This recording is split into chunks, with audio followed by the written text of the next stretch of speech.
gadis penjual gorengan di Padang Pariaman membekap NKS sebelum memperkosanya di atas bukit. Ya, pelaku dan beberapa temannya juga. Puluhan anak laki-laki penghuni Panti Asuhan Darussalam di Kelurahan Bojong di Kecamatan Pinang, Kota Tangerang, Banten menjadi korban pelecehan seksual dari pemilik panti. Polisi pun menetapkan 3 pemberitaan terjadinya pelecehan seksual di lingkungan pendidikan. Tentunya hal ini mencoreng nama baik institusi. Halo Sobat Super dan Suki, suara perempuan dan suara laki-laki. Selamat datang di podcast kita pada hari ini. Sebelum mulai mungkin aku mau memperkenalkan diri dulu ya supaya teman-teman bisa lebih kenal dekat lagi sama siapa sih yang membawa podcast itu pada hari ini. Aku nggak sendiri sama teman-teman aku. Sebelumnya perkenalkan, aku Zahra Tania. Aku Kalandra Aji Kaulika. Aku Naila. Dan aku Zara. Nah, aku mau tanya selain Sobat Super dan Suki, teman-teman kabarnya hari ini gimana? Baik. Agak ya lumayan. Sibuk ujian. lumayan. Kita lagi UTS ya. Lagi mikir-mikirin ujian dan berat. Lagi Cukup banyak deadline. melelahkan, tapi masih bisa dihandle lah ya. Nah, kalau Sobat Super dan Suki kabarnya gimana nih? Apakah baik-baik aja? Semoga teman-teman semua baik-baik aja ya. Yang lagi sibuk ujian juga kayak kita, atau yang lagi skripsi nih, teman-teman atau Sobat Super Suki yang lagi di semester akhir kan pasti kayak lagi hektik banget ya. Nah, tapi dari segala kesibukan yang teman-teman yang lagi laksanakan sekarang itu, aku harap teman-teman bisa tetap menjaga kesehatan dan stay safe di luar sana. Karena aku concern nih, karena banyak juga kasus-kasus yang lagi terjadi akhir-akhir ini, seperti kasus Kliti, terus kasus Korea yang ada di Semarang ya Kak. Itu benar. Kemarin bikin viral Iya, banget dan nih. bikin kita jadi takut kemana-mana ya. Iya, Udah dan jadi sepi nih gara-gara Sepi Korea. banget sih. bahkan UNES. yang kayak yang kasusnya terjadi di Semarang bawah pun ternyata sampai juga ke UNES yang istilahnya lumayan ya 30-40 menit dari bawah, tapi kayak tetap aja kita takut banget gitu loh, karena mereka benar-benar pakai sajam dan itu membuat kita ketika lagi jalan, bukan cuma jalan sih, naik motor aja yang istilahnya bisa ngegas itu kan tetap aja mereka bisa lebih kenceng dan bisa menggunakan sajamnya itu bisa kena kita gitu kan. Dan juga kan semenyeramkan korbannya itu. random juga kan. Iya. Kita nggak pernah tahu nih siapa yang jadi kena, korban. iya, siapa selanjutnya gitu. nggak Nah, ada yang terus tahu. kalau kasus yang lagi viral sosial media itu sekarang itu lagi marak banget teman-teman mengenai kasus pelecehan seksual. Nah, dan mostly itu korbannya perempuan. Aku sebagai perempuan itu merasa takut juga akhir-akhir ini karena kasusnya lagi marak ini. Kalau misalnya aku lagi keluar, lagi hangout atau setelah rapat yang biasanya memang suka dilaksanakan di luar dari kampus, tidak secara online gitu ya, itu tuh biasanya aku setiap mau pulang itu khawatir gitu. Kalau misalnya dari siang menuju malam hari atau hari udah mulai gelap, kalau misalnya pulang tuh apa aku akan aman-aman aja. Nah gitu, teman-teman ngerasa nggak sih apa yang aku rasain? Aku relate sih sama kamu Zel, karena aku juga banyak baca tentang kasus-kasus pelecehan seksual ya di sosial media. Dan itu juga kalau kita baca korbannya tuh bukan hanya dari perempuan dewasa, bahkan mungkin anak-anak yang belum ngerti apapun tuh bisa kena gitu. Dan pelakunya juga kadang bukan hanya 1 orang, bisa kayak 3 orang, 6 orang, dan itu kan sangat-sangat memprihatinkan ya, dan bikin kita bukan hanya sebagai perempuan sebenarnya, sebagai manusia itu takut untuk keluar, karena manusia zaman sekarang tuh kayak nggak ada nggak ada otak, nggak ada Kejam rasa banget ya. empati, simpati kepada manusia lainnya gitu. Jadi untuk sobat-sobat Super dan Suki bisa lebih hati-hati lagi ya kalau keluar, kalau sendirian gitu, biar tidak mengalami hal-hal yang terjadi di sosial media. Oke, dari pembahasan ini tuh aku teringat satu kasus nih teman-teman di bulan September, di bulan lalu yang belum lama ya, yang menggemparkan satu Indonesia. Kasus apa tuh kira-kira Zara? Ada satu kasus di Padang yang menewaskan atau apa ya, memberikan kita semua warning mengenai kekerasan seksual bisa terjadi ke siapapun. Mungkin aku akan sedikit menceritakan kronologinya dan gimana dan siapa pelakunya. Untuk kasus ini itu terjadi di Padang di bulan September tanggal 7. Ada korban inisialnya NK. Dia seorang bisa dibilang remaja lah karena umurnya masih 18 tahun. ada jadi dari baca sumber yang aku baca ya, itu ada seorang perempuan inisialnya NK, dia umurnya 18 tahun. Dia sehari-harinya tuh jualan gorengan, membantu orang tuanya karena dia punya mimpi nih untuk sekolah. Tapi karena mungkin kendala biaya ya, jadi dia berusaha untuk menutupi atau apa istilahnya, dia usaha sendiri untuk merealisasikan mimpinya itu. Dia menjual gorengan. Nah biasanya tuh dia menjual gorengan tuh kayak sekarang ini, kayak habis asar ya, itu sampai ke sekitar jam 6:30 atau jam 7 gitu. Tapi di hari itu ibunya tuh ngerasa aneh karena si NK ini tuh nggak pulang sampai jam 8. Karena khawatir ya, ibunya akhirnya mencari kok kemana nih anak ini, nggak ketemu gitu, nggak pulang nggak kayak biasanya. Dicarilah si NK sama ibunya, nggak ketemu. Akhirnya pencarian dilakukan esok harinya dengan meminta bantuan sama tetangga-tetangga. Dicarilah. Nah, ada suatu kejanggalan di kayak di daerah situ, kayak 300 meter dari biasa dia jualan, ada gundukan tanah nih di suatu kebun kalau nggak salah. Karena penasaran, tapi orang-orang di situ tuh nggak berani untuk ngecek tuh di dalamnya tuh ada apa. Karena warga di situ nggak berani, akhirnya mereka meminta bantuan ke Polres setempat ya. Setelah polisi datang, dibantu polisi, warga mencoba membuka atau mengorek nih istilahnya, di dalam itu tuh ada apa. Setelah dibuka, ternyata isinya si NK ini dalam keadaan tidak berbusana dan sudah tidak bernyawa lah. Ya ini mungkin untuk keluarga kita ucapkan ya berbelasungkawa lah. Nah siapa nih pelakunya? Ternyata setelah 11 hari para polisi mencari, itu ditemukan bahwa dia dibunuh oleh salah satu ibaratnya kayak pria 30-an tahun yang kayak preman nih di daerah situ. Nah usut nih, si pelaku ini tuh memang udah agak kayak notice nih anak kayak kecantik gitu. Tapi karena beda umur, akhirnya si NK ini juga nggak mau, karena dia kan orientasinya mau sekolah ya. Dia nggak mau untuk mengiyakan taksiran dari si cowok itu.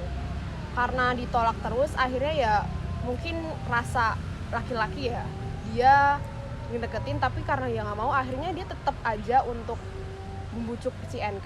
Karena NK menolak, akhirnya dia di-cut langsung sama si itu. Dan sebelum di-cut, dia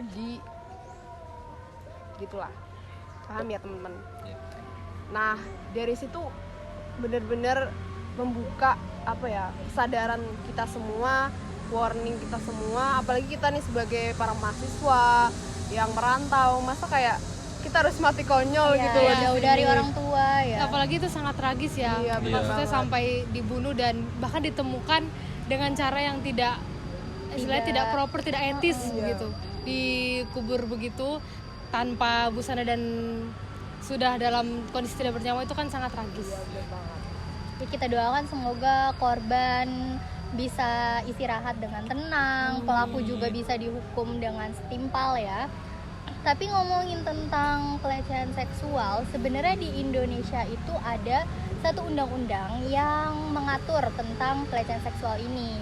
Namanya UU TPKS, itu Undang-Undang Tindak Pidana Kekerasan Seksual. Nah, untuk Sobat Super dan Sobat Suki pasti mungkin belum familiar terhadap undang-undang ini kan. Jadi kita mau membahas tentang undang-undang ini. UU TPKS itu pertama kali disahkan pada tanggal 12 April 2022. Dengan memiliki 93 pasal, UU ini tuh bertujuan untuk melindungi hak-hak korban. Jadi banyak banget kan kadang korban pelecehan seksual yang merasa takut untuk melapor karena kita nggak bisa mungkin lah stigma masyarakat yang kalau kita ada melapor kekerasan seksual pasti kayak mungkin kamu pakai bajunya nggak benar atau mungkin kamu perginya sendirian gitu. Jadi kayak kesannya menyalahkan korban gitu, bukan fokus untuk menghukum si pelaku atau mencari si pelaku, tapi kita sebagai masyarakat ataupun pemerintah mungkin ya, polisi gitu, malah fokus ke korbannya gitu, apa yang korban lakuin, apa yang korban pakai gitu. Jadi itu bikin korban mungkin juga makin gak berani untuk bersuara gitu. Jadi dari hal-hal seperti ini sebenarnya banyak sekali aktivis perempuan, komunitas perempuan dan anak yang seperti concern dan benar-benar memperjuangkan Mulai bersuara ya. UU TPKS. Dan kalian tahu UU TPKS ini disahkan setelah 12 tahun diomongin, dan itu sangat-sangat lama ya. 12 tahun baru disahkan, itu benar-benar yang seakan-akan pelecehan seksual tuh bukan kasus yang berat atau kasus yang melanggar hanya hak kasus sepele manusia gitu ya. Padahal kan kasus-kasus pelecehan seksual tuh benar-benar yang bikin kita sebagai, terutama perempuan ya, sebagai perempuan itu terasa di dalam ruangan sempit yang nggak bisa ngapa-ngapain gitu. Dan aku juga sebenarnya banyak baca sih guys, kalau dari laki-laki juga sebenarnya bisa kok merasakan menjadi korban tuh sangat-sangat mungkin Ya, gitu. bener banget. Tapi mungkin banyak masyarakat yang mikirnya karena laki-laki itu lebih kuat, Lebih dominan gitu ya. lebih dominan. Jadi kayak kesannya bilang aja kamu suka kali digituin Iya, gitu. Padahal kan bener. sebenarnya enggak dong. Sebagai manusia kita pasti akan merasa risih dan terlecehkan gitu.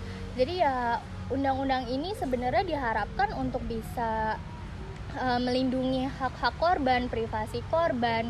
Jadi tuh warga Indonesia bisa mendapat perlindungan, baik perempuan, baik laki-laki, baik orang dewasa, baik anak-anak tuh bisa terlindungi gitu, dan tidak sembarangan untuk dilecehkan gitu.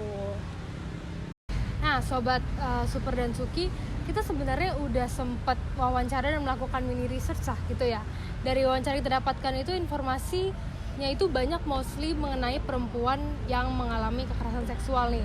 Dari yang hal-hal terkecil ya, yang biasa kayak kita lewat itu ada, biasanya laki-laki sih mostly itu kayak catcalling, kayak dipanggil kiu gitu. Itu kan kayak itu, aduh, itu bikin risih mengkhawatirkan, sih walaupun bener hal banget. sepele ya. Bahkan sampai ada yang menyentuh area-area privasi gitu. Itu kan sangat-sangat rasanya kayak risih gitu ya, benar-benar melakukan pelecehan seksual padahal orang cuma sekedar jalan gitu, di pinggir jalan, tapi kayak di catcalling seperti itu kan menjadi keresahan kita semua ya. Bahkan dari hal-hal kecil itu aja kayak sebenarnya udah sangat-sangat melakukan pelanggaran, apalagi kasus-kasus yang mostly kita temuin itu udah sampai seperti yang dibahas tadi sama Zara, itu kasus yang memang bener-bener udah sampai yang tragis, sampai dibunuh. Nah, tapi mereka ini rata-rata tidak tahu dan tidak familiar bahwa ada yang namanya undang-undang yang melindungi mereka, yaitu UU TPKS. Nah, gimana tuh Zara? Nah, ada implementasi dari hal yang sudah Zila sebutkan tadi. Banyak orang nggak familiar nih mengenai UU TPKS. Kita udah bikin mini research, terus juga ada beberapa pasal yang memang agak sas nih, agak gimana ya? Implementasinya pasal apa kurang tuh? gitu. Ya. Pasal apa tuh? Ada di pasal 23 sampai 25. Mengenai apa tuh, Zara? Di pasal ini tuh dijelaskan mengenai alat bukti lah. Di sini tuh kayak dibahas mengenai alat bukti itu bisa berupa kayak keterangan psikologis dari dokter, terus bukti kayak informasi elektronik, dan juga bukti-bukti yang memang nyata gitu. Tapi kita nggak bisa memungkiri nih bahwa kekerasan seksual ini bisa terjadi di anak-anak. Mungkin teman-teman bisa, ya mungkin di banyak kasus selain yang aku tadi jelasin, banyak kekerasan seksual di anak di bawah umur yang notabene mereka nggak punya keberanian untuk bersuara.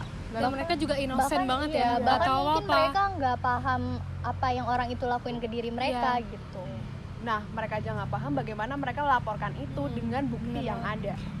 Memang kita perlu kita sadari bahwa bukti itu penting, karena ya kita nggak bisa dong asal nangkap orang, takutnya nanti Salah sasaran gitu ya, pencemaran nama baik. pencemaran nama baik dan juga yang lainnya. Makanya dari itu kita itu kayak sedikit gimana ya untuk menyelesaikan masalah itu, harus ada kajian ulang untuk gimana untuk menyelesaikan masalah ini gitu loh. Kayak di satu sisi kita juga memerlukan suatu undang-undang yang bisa melindungi orang tapi bisa membuktikan, tapi nggak harus ada bukti nyatanya gitu loh. Karena ya kekerasan seksual kan dirasakan oleh orang tersebut gitu loh, kayak gimana dia diapain ya kan dia yang tahu gitu. Masa sih harus selalu membuktikannya ke polisi gitu loh. Nanti kalau misalnya hal itu terjadi, bisa orang-orang yang memang apa ya, kayak kalangan bawah gitu loh, kalangan bawah yang bisa aja mereka kayak pemulung atau pengemis, mereka nggak punya HP atau mereka nggak ada apapun yang bisa menunjukkan kalau mereka tuh tersakiti gitu loh. Jadi, Dan maaf Zar memotong ya, sebenarnya di Indonesia sendiri ketika ada kasus yang seperti ini dan tidak ada bukti, untuk pelaporan ke kantor polisinya pun akan sangat disusahkan Ya, ya. disulitkan kayak apa sih? Karena Nggak sudah ada banyak buktinya. sekali Iya, gitu benar. kasus-kasus yang sebenarnya nggak akan bisa diterima dan diproses dengan cepat oleh polisi karena mungkin kekurangan bukti atau pelakunya juga nggak ngaku dan nggak ada bukti kamera atau bukti video gitu sih. Padahal kan kalau misalnya kasus pelecehan itu mostly para pelakunya itu paham taktik dan mereka tuh punya strategi. Jadi bagaimana kita bisa memberikan bukti video ataupun bukti kekerasan fisik ketika melakukannya di tempat yang memang tertutup gitu. Yang siapa yang bisa mengambil video, siapa yang bisa simpan bukti, kan tidak ada. Itu kan sangat concern ya, kita kayak bingung kenapa harus selalu bukti-bukti yang nyata bener ada, padahal rata-rata tuh strateginya adalah di tempat yang tidak ramai gitu, tidak bisa dilihat orang-orang luar, kan seperti itu. nah dari hal-hal yang membuat kita keresahan itu ya, perlu adanya kajian ulang untuk memformulasikan kembali nih, kayak gimana kita menemukan formulasi yang baik untuk melindungi orang-orang dari apa ya, pencederaan haknya lah gitu. Mungkin ada dari kita yang mau menjelaskan mengenai hal tersebut. Oke, jadi benar banget ya tadi yang dikatakan oleh Zahra bahwa ini itu apa ya, susah lah kalau kita di pasal, terutama tadi ada pasal yang harus buktikan ada buktinya ya kan, padahal sangat susah untuk ya. Aku sebagai laki-laki sendiri juga concern sama permasalahan seksual ini ya kan, karena nggak cuma korbannya, nggak cuma perempuan di situ, laki-laki pun juga bisa jadi korban dan juga banyak lah contohnya. Nah di sini kami sudah menyediakan rekomendasi dari UU ini terhadap pemerintah, apa sih yang baiknya dilakukan supaya korban ini tuh bisa mendapatkan perlindungan, bisa mendapatkan hak-hak mereka di sini. Pertama adalah adanya pendampingan psikologis. Kan kita tahu ya kalau sebagai korban itu pasti berat banget rasanya, mentalnya tuh Ada kena trauma mendalam ya. Itu wah berat banget lah pokoknya di hati, di pikiran, secara psikologis. Nah di sini adanya pendampingan psikologis lah terhadap korban itu. Jadi pemerintah itu bisa menyediakan setidaknya bimbingan terhadap korban ini supaya mereka ini tidak menjadi trauma yang berlebih gitu. Karena kasihan kalau orang mau menjalani hidup ya kan dengan trauma yang berat banget, mereka susah untuk menjalankan hidupnya. Lalu yang kedua terkait yang tadi pasal 23 sampai 25 itu mengenai bukti. Di sini rekomendasi kami adalah untuk menyediakan pendampingan secara hukum.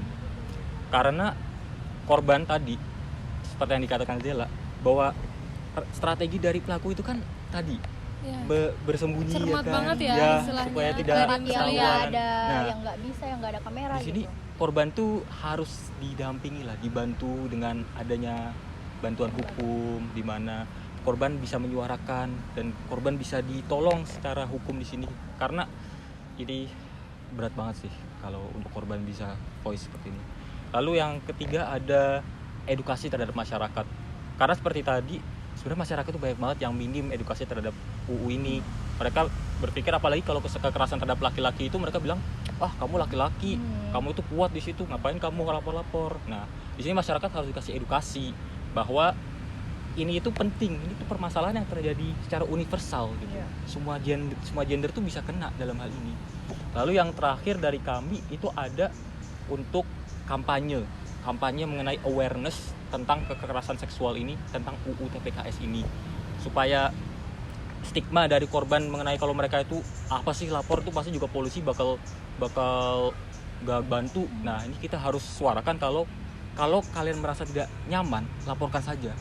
Sebagai korban tuh kita punya suara, kalau kita jadi korban di situ kita punya hak untuk melaporkan apa yang kita rasakan. Itu sih dari saya. Nah, teman-teman, dari pembahasan kita tadi, aku harap untuk Sobat Super dan Sobat Suki bisa lebih memahami ya. Jadi mendapat istilahnya ilmu atau pemahaman lah bahwasanya kita punya yang namanya UU TPKS. Jadi bisa melindungi para korban. Nah, Sobat Super maupun Sobat Suki, jika merasa memang pernah melewati kasus pelecehan seperti itu, sangat-sangat disarankan dan diperbolehkan teman-teman untuk segera melapor ke pihak-pihak berwajib yang memang bisa menuntaskan, istilahnya membantu teman-teman untuk menyelesaikan kasus pelecehan seksual ini. Dari aku dan teman-teman sekalian mengucapkan terima kasih kepada Sobat Super dan Suki yang udah bisa menyimak, bisa memahami, bisa stay tune dan juga nonton obrolan kami di sini. Semoga ini bisa bermanfaat buat Sobat Super dan Sobat Suki. Jadi dan semoga bisa menjadi refleksi juga ya bagi Sobat banget. Super dan Suki agar tidak menyepelekan kasus-kasus kekerasan seksual yang terjadi. mungkin nanti akan ada pembahasan lebih lanjut mengenai topik lain, tapi kita akhiri untuk podcast kita membahas tentang kasus pelecehan seksual dan UU TPKS yang ada, serta juga tadi kita ada coba kaji lagi dan mengkritisi serta memberi rekomendasi untuk UU TPKS di pasal 23 sampai 25 ya tadi. Nah, sampai jumpa untuk Sobat Super dan Sobat Suki. Bye bye.